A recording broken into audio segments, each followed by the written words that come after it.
Recent గా ఈ scene అయితే సోషల్ మీడియాలో చాలా హైలైట్ అవుతుంది. ఈ మూవీ వచ్చేసి లెవెల్ క్రాస్. ఈ రోజు ఈ మూవీని మనం ఎక్స్ప్లెయిన్ చేసుకుందాం. స్టార్టింగ్ సీన్ లోని రఘు అనే వ్యక్తి ఎవరూ లేని ప్రదేశంలోని రైల్వే గేట్ ఆపరేటర్ గా పనిచేస్తూ ఉంటాడు. ఇతను అదే ప్లేస్ లో నివసిస్తూ కూడా ఉంటాడు. చాలా రోజులుగా ఇతను ఒక మనిషిని కూడా చూసింది లేదు. దూరంగా ఉన్న ఒక బావి దగ్గరికి వెళ్లి వాటర్ ని తెచ్చుకుంటూ అక్కడే అతను సొంతంగా కూరగాయలని పెంచుకుంటూ ఆల్మోస్ట్ 80 కిలోమీటర్ల దూరంలో ఉన్న ఒక ఊరి నుంచి రైస్ ని తెచ్చుకుంటూ అతను అక్కడే బతుకుతూ ఉంటాడు. ఒక రోజు అటువైపు వెళ్తున్న ట్రైన్ నుంచి ఒక అమ్మాయి జారి పడుతుంది. రఘు ఆ అమ్మాయిని చూసి గాయాలతో ఉన్న ఆ అమ్మాయిని తన ఇంటికి తెచ్చుకుంటాడు. కొద్ది సమయానికి ఆ అమ్మాయి మేలుకుంటుంది. రఘు ఆ అమ్మాయికి వాటర్ ని ఇచ్చి ఎందుకు ఆ ట్రైన్ నుంచి మీరు దూకేశారు అని అడుగుతాడు. నేను దూకలేదు, డోర్ దగ్గర హ్యాండ్ వాష్ చేసుకుంటుంటే జారి పడ్డాను అని ఆ అమ్మాయి చెప్తుంది. అలాగే నా హస్బెండ్ ట్రైన్ లో ఉన్నాడు, నా గురించి నెతుక్కుంటూ ఉంటాడు, నేను వెళ్ళాలి అని అంటుంది.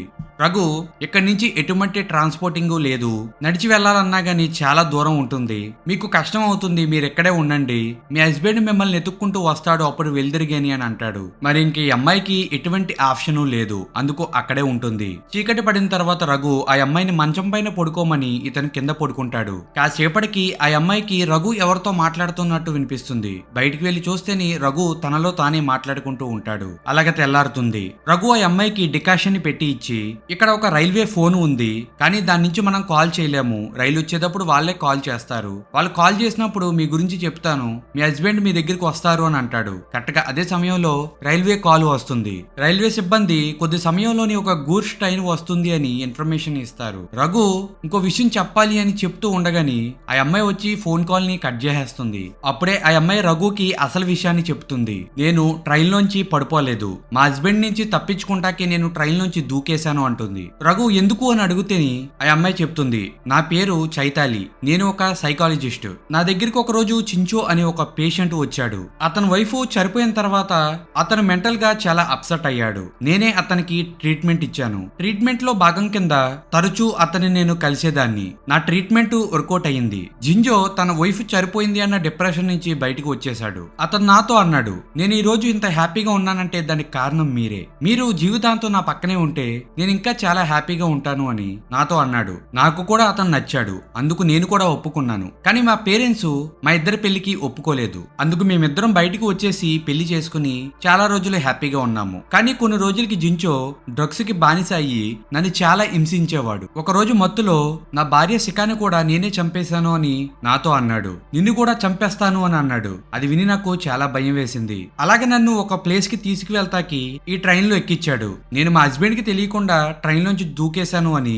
రఘుకి చెప్తుంది. రఘు బాధపడుతూ, మీరు మీ పేరెంట్స్ మాట విని ఉంటే మీకు ఇంత కష్టం వచ్చేది కాదు, ఇప్పుడు కూడా పోయిందేమీ లేదు, మీకు ఎన్ని రోజులు కావాలంటే అన్ని రోజులు ఇక్కడే ఉండండి, మీకు కావాల్సినవన్నీ నేను అందిస్తాను అని అంటాడు. నెక్స్ట్ చైతాలి స్నానం చేస్తుంది. రఘు ఇచ్చిన బట్టలు వేసుకుని ఇంటిని క్లీన్ చేయటం మొదలు పెడుతుంది. రఘుకి రైల్వే నుంచి కాల్ వస్తుంది. రఘు బయటికి వెళ్తాడు. చైతాలి ఇల్లంతా క్లీన్ చేసేస్తుంటే ఒక పెట్టెలో చైతాలికి కొన్ని పాత న్యూస్ పేపర్ ముక్కలు దొరుకుతాయి. అవి చూడగా చైతాలికి అర్థమవుతుంది రఘు ఒక క్రిమినల్ అని, అతను కొన్ని మర్డర్స్ చేశాడు అని. అదే పెట్టెలో ఈమెకి ఇంకో ఐడెంటిటీ కార్డు కూడా దొరుకుతుంది. అందులో రఘు అన్న పేరుతోని ఇంకొక వ్యక్తి ఉంటాడు. అంతే, నిజానికి రఘు ఇతను కాదు అన్న విషయం చైతాలికి అర్థమవుతుంది. ఒకవైపు బయట ట్రైన్ వెళ్ళిపోతుంది. రఘు లోపలికి వస్తూ ఉంటే చైతాలి ఆ పేపర్స్ అన్ని జాగ్రత్తగా లోపల పెట్టేసి కూరగాయలు కట్ చేస్తున్నట్టు నటిస్తుంది. రఘు ఒక రాడ్డు పట్టుకుని లోపలికి వస్తాడు. అయితే చైతాలి ఆ పెట్టి దగ్గర ఐడెంటిటీ కార్డు మాత్రం బయటే వదిలేస్తుంది. రఘు దాన్ని చూసి మొత్తం చూసేసావా అని అంటాడు. చైతాలి తన దగ్గర ఉన్న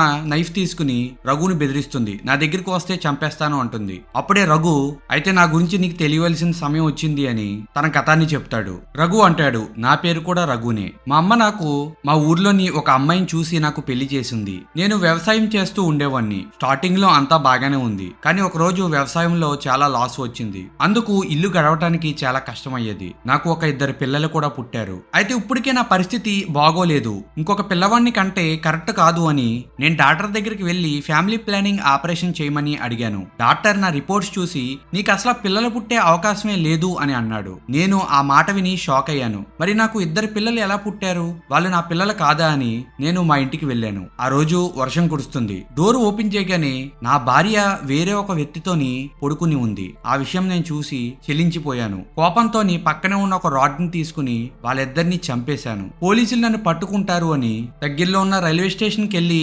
పారిపోయాను. అలాగే చాలా ప్లేసులు తిరుగుతూ చివరికి ఇక్కడికి వచ్చాను. ఇక్కడ నాకు ఈ గేట్ ఆపరేటర్ రఘు పరిచయం అయ్యాడు. అతనితో పాటు నేను ఇక్కడే ఉండేవాడిని. కానీ ఒక రోజు అతను ఉన్నట్టుండి చనిపోయాడు. అతను చనిపోయిన తర్వాత అతని బాడీని నేను ఇక్కడే పూడ్చిపెట్టి అతని ప్లేస్ లో నేనే గేట్ ఆపరేటర్ కింద వర్క్ చేస్తూ ప్రపంచానికి మనుషులకి దూరంగా ఇక్కడ నేను బతుకుతున్నాను అని చెప్పి ఏడుస్తూ ఉంటాడు. చైతాలి రఘు స్టోరీని విని అతను ఏడుస్తున్నాడు అని అతన్ని ఓదారుస్తుంది. తర్వాత చైతాలి నీళ్లు తెస్తాను అని అక్కడి నుంచి వెళ్తుంది. కొద్ది సమయం తర్వాత అక్కడికి చైతాలి హస్బెండ్ జింజో వస్తాడు. అతను చూసి ఒకటేసారి రఘు షాక్ అవుతాడు. జింజో, ఒక వ్యక్తి ట్రైన్ లోంచి పడిపోయారు, ఇక్కడికి ఏమన్నా వచ్చారా అని అడుగుతాడు. రఘు, ఇక్కడికి ఎటువంటి అమ్మాయి రాలేదు అని అంటాడు. జింజో, నేను అసలు అమ్మాయి అని చెప్పలేదే అని అంటాడు. అలాగే వీళ్ళిద్దరి మధ్యన గొడవ మొదలవుతుంది. జింజో గట్టిగాని సికా అని అరుస్తాడు. రఘు, సికా ఎవరు అని అడుగుతాడు. జింజో, అదే నా భార్య పేరు అంటాడు. రఘు ఆశ్చర్యపోయి నాతో తన పేరు చైతాలి అని చెప్పింది అంటాడు. అప్పుడే జింజో అసలు విషయాన్ని చెప్పడం మొదలు పెడతాడు.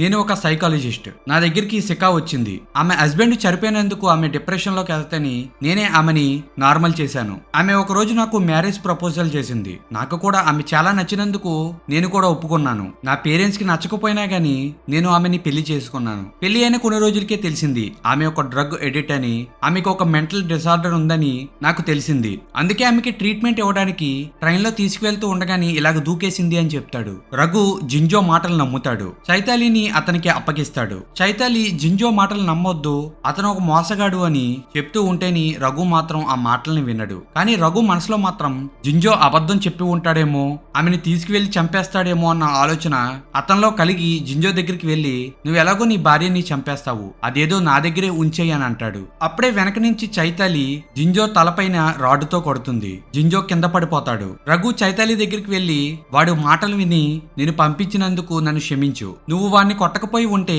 నేనే వాడిని చంపేసి వాణ్ణి అని చైతాలి దగ్గరున్న రాడ్ తీసుకుని జింజోని కొట్టి కొట్టి చంపేస్తాడు. జింజో అక్కడే చనిపోతాడు. రఘు జింజో జేబులో ఉన్న పర్స్ ను తీసుకుని అందులో ఉన్న డబ్బును తీసుకుని తన జేబులో పెట్టుకుంటాడు. అప్పుడే ఆ పర్స్ లోని రఘుకి ఒక డాక్టర్ రిసిప్ట్ దొరుకుతుంది. దానిపైన డాక్టర్ జింజో అని ఉంటుంది. అదే రిసిప్ట్ పైన పేషెంట్ నేమ్ షికా అని రాసి ఏజ్ 29 అని ఉంటుంది. రఘు వెనక్కి తిరిగి షికా వైపు చూస్తూ ఉండగాని షికా ఇంకొక రాడ్ ని తీసుకుని రఘు మొహం పైన కొడుతుంది. ఇక ఎండింగ్ సీన్ లో మనకి రఘు బయటకు వస్తూ ఉంటాడు. అతను కలెక్ట్ చేసిన న్యూస్ పేపర్ ముక్కల్ని మంటలో వేసి కాల్చేస్తూ ఉంటాడు. ఇక్కడ మనకు అర్థమవుతుంది రఘు షికాని కూడా చంపేశాడు అని. ఈ సీన్ తోనే ఈ మూవీ ఎండ్ అయిపోతుంది.